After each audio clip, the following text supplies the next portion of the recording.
সকল ছাত্রছাত্রীকে জানাই স্বাগত। আর তোমাদের 2 সপ্তাহের মতন ক্লাস হয়নি, কারণ ক্লাস হয়নি এই কারণে আমার পরীক্ষা ছিল একটা, সেই কারণে আমি কোনো ক্লাস করাইনি, কারণ আমি সেদিকে একটু চাপে ছিলাম, সেই কারণে করাইনি। আর প্রায় আমি তোমাদের অনেক পড়িয়ে দিয়েছি। তো আজ এবারে তোমাদের আমি জানি অনেক স্কুলে হয়তো সেকেন্ড সেমিস্টার টেস্ট শুরু হয়ে গেছে, কিংবা অনেকে 4 তারিখ থেকে শুরু হবে, 5 তারিখ, যেটা সোমবার পড়ছে। বেশিরভাগ স্কুলেই 5 তারিখ থেকে টেস্ট এক্সামিনেশান আছে। সেই কারণে আমি তোমাদের বাংলার মোস্ট ইম্পর্টেন্ট সাজেশন এনেছি। আর এই মোস্ট ইম্পর্টেন্ট সাজেশনগুলো তোমরা পরীক্ষা দিতে যাওয়ার আগে একবার এক ঝলকে দেখে নাও। এই প্রশ্নগুলো দেখলে তোমরা উপকৃত হবে, এটা আমি আশা করছি। আজকে আমি বাংলা বলছি, 2-1 দিনের ভিতরে ইতিহাস, ভূগোল এরকমভাবে আমি বলে দেবো। বাংলায় তোমাদের আছে বহুরূপী গল্প, পথের দাবি, এছাড়াও সিরাজউদ্দৌলা, অভিষেক, প্রলয় উল্লাস, এরকম বিভিন্ন আছে, এইগুলো আছে তোমাদের। তার সাথে তোমাদের সমাস আছে দেখতে হবে, এবং তাছাড়াও তোমাদের প্রতিবেদন আছে, এগুলো তোমাদের করতে হবে। তবে কোন কোন প্রশ্নগুলো তোমাদের করতে হবে সেগুলো হচ্ছে তোমাদের মোস্ট ইম্পর্টেন্ট যে প্রশ্নগুলো, মানে দেখতেই হবে, সেই প্রশ্নগুলো আমি তোমাদের বলবো। তোমাদের প্রশ্ন মান 2 থাকে, 3 থাকে এবং 5 থাকে, এবং প্রতিবেদনের ক্ষেত্রেও 4 কিংবা 5 যে স্কুলে যেমন দিয়ে থাকে। তোমাদের প্রশ্ন যদি হয়, প্রথমে বলবো, সেখানে তোমরা দেখবে 3 নাম্বারের ক্ষেত্রে, তোমাদের 3 নাম্বারের ক্ষেত্রে প্রশ্ন হচ্ছে আজ বলছে আগে পুজো যেটা দেবে সেটা ইষ্টদেবকে তাকে পুজো করার কথা বলা হয়েছে কেন? 1 নাম্বার প্রশ্ন বলছে আগে পুজো ইষ্টদেবকে তাকে পুজো দেবার কথা বলা হয়েছে কেন? এটা 1 নাম্বার প্রশ্ন। 2 নাম্বার প্রশ্ন হচ্ছে বধূরা প্রদীপ তুলে ধর, কবি বধূদের প্রদীপ তুলে ধরতে আহ্বান করেছেন কেন? 3 নাম্বারে। 5 নাম্বারে কি প্রশ্ন দেখবে? ধ্বংস দেখে ভয় কেন তোর প্রলয় নতুন সৃজন বেদন, কোন ধ্বংসের কথা বলা হয়েছে? প্রলয়কে নতুন সৃজন বেদন বলার তাৎপর্য কি? হায় বিধি বাম মম প্রতি, কখন বক্তা একথা বলেছেন? বক্তার একথা বলার কারণ কি? এটা হচ্ছে অভিষেক থেকে, আর এবং তার আগের প্রশ্নটা ছিল প্রলয় উল্লাস থেকে। এই দুটো প্রশ্ন করে যাবে। হায় বিধি বাম মম প্রতি, কখন বক্তা কথা বলেছেন, বক্তার কথা বলার কারণ কি? মোস্ট ইম্পর্টেন্ট প্রশ্ন, এই প্রশ্নটা আসার সম্ভাবনা রয়েছে। এরপরে তোমাদের যে আরও 3 নাম্বার করতে হবে সেটা হচ্ছে মনে হলো দুঃখে লজ্জায় ঘৃণায় নিজেই যেন মাটির সঙ্গে মিশিয়ে যায়, এ কথা বলার কারণ কি? মনে হলো দুঃখে লজ্জায় ঘৃণায় নিজেই যেন মাটির সঙ্গে মিশিয়ে যায়, এ কথা বলার কারণ কি?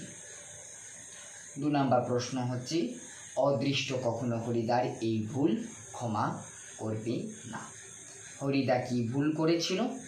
কেন সেই ভুল অদৃষ্ট ক্ষমা করবে না বলা হয়েছে?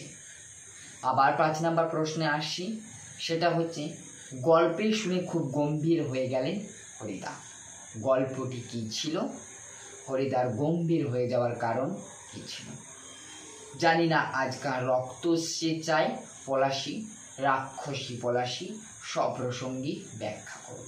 জানি না আজকাল রক্ত সে চায় পলাশি, রাক্ষসী পলাশি সপ্রসঙ্গে ব্যাখ্যা করো। প্রশ্নটা ছাত্রছাত্রীদের বুঝতে অসুবিধা হলে প্রশ্নটা হচ্ছে সিরাজউদ্দৌলা থেকে।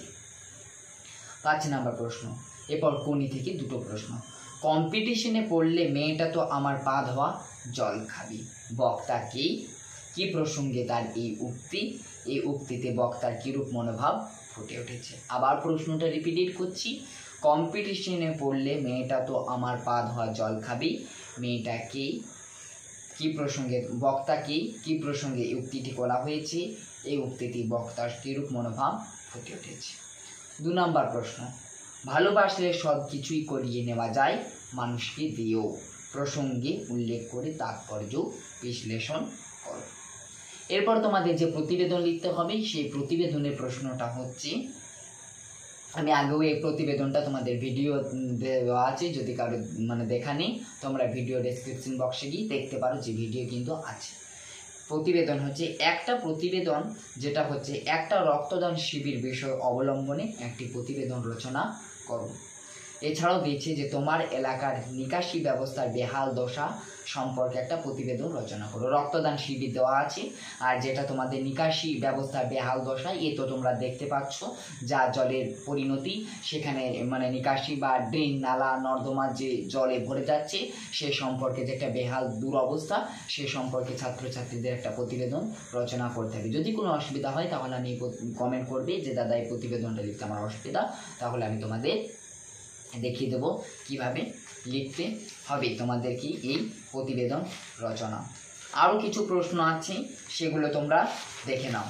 প্রশ্ন হচ্ছে যে এখান থেকে আরও 3 নাম্বার, সে প্রশ্নগুলো বলছে এ মায়াপীঠ বুঝিতে না পারি উদ্ধৃতিত অংশের বক্তা কি, তিনি কোন মায়ার কথা বলছেন, এই বক্তা তার না বোঝার কারণ কি উল্লেখ করো। অভিষেক থেকে প্রশ্ন, এই মায়াপীঠ বুঝিতে না পারি উদ্ধৃত অংশের বক্তা কি, তিনি কোন মায়ের কথা বলছেন, এই বক্তার তার না বোঝার কারণ কি। আসছে এবার অনাগত প্রলয় নেশার নিত্য পাগল।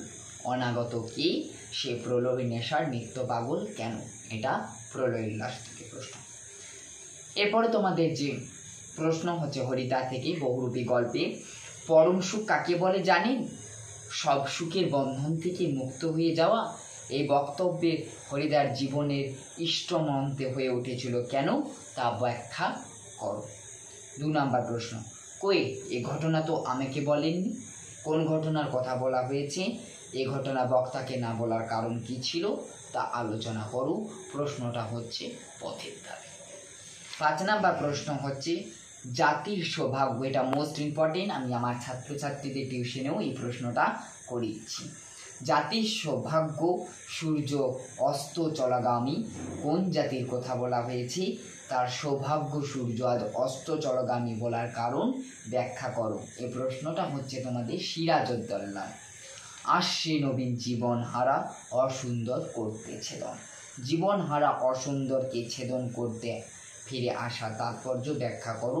প্রশ্ন হচ্ছে প্রলয় উল্লাস থেকে। তবে একবার কখনো, এরপর কোনি থেকে গল্প উপন্যাস, তবে একবার কখনো যদি জলে পায়, কোন প্রসঙ্গে কার এই উক্তি। প্রশ্ন, এখানে জলে পাওয়া বলতে কি বোঝানো হয়েছে। শিশু যেমন হাত বাড়িয়ে দীর্ঘ অদর্শনের পর মাকে দেখে ঝাঁপিয়ে পড়ে, সেইভাবে তার হাত সে বাড়ালো এবং বোর্ড স্পর্শ করলো।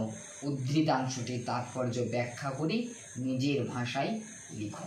এই দুটো ছিল কোনি, ওই দিকে দুটো এদিকে দুটো, 4টে প্রশ্ন করলে তোমরা কমন পেয়ে যাবে। তার মধ্যে মোস্ট ইম্পর্টেন্ট কোনি প্রশ্ন হলো যে তবে একবার কখনো যদি জলে পায়, কোন প্রসঙ্গে তার এই উক্তি, এখানে জলে পাওয়া বলতে কি বোঝানো হয়েছে।